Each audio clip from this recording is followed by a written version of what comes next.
Ayan ho, so napakatahimik na paligid. Wala masyadong kahangin-hangin. Meron man pero parang piltan lang yung hangin. Tapos makulimlim pa tong paligid. Mayroong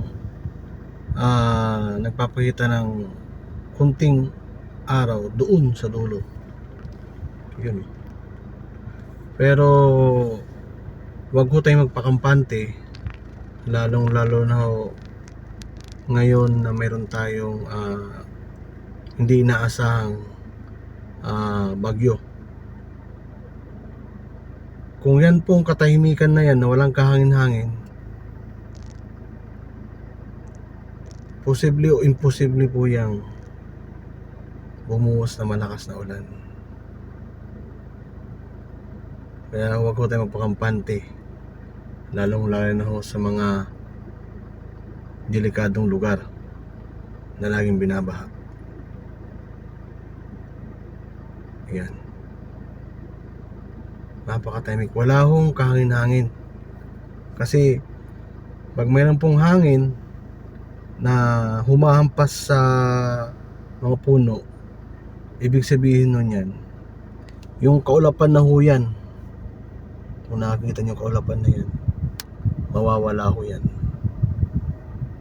Tataboy ho ng hangin yan. Diba? Yan.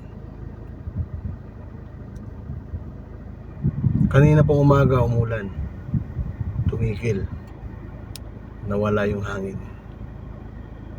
Kaya huwag po tayo magpakampante. Ingat po tayo lagi sa ating lugar kung saan man tayo. Yan o. Katahimikan ng hangin. Yan. Sobrang kapal ang ulap. Ayaw gumalaw yung ulap. Yan o. Sana gumalaw man lang sana yung ulap. Yan o. Walang kahangin-hangin sa taas. So lang ibig sabihin yan. Malakas ang bagsak niyan. Ingat po tayo, mga kamanabela. Ride safe po.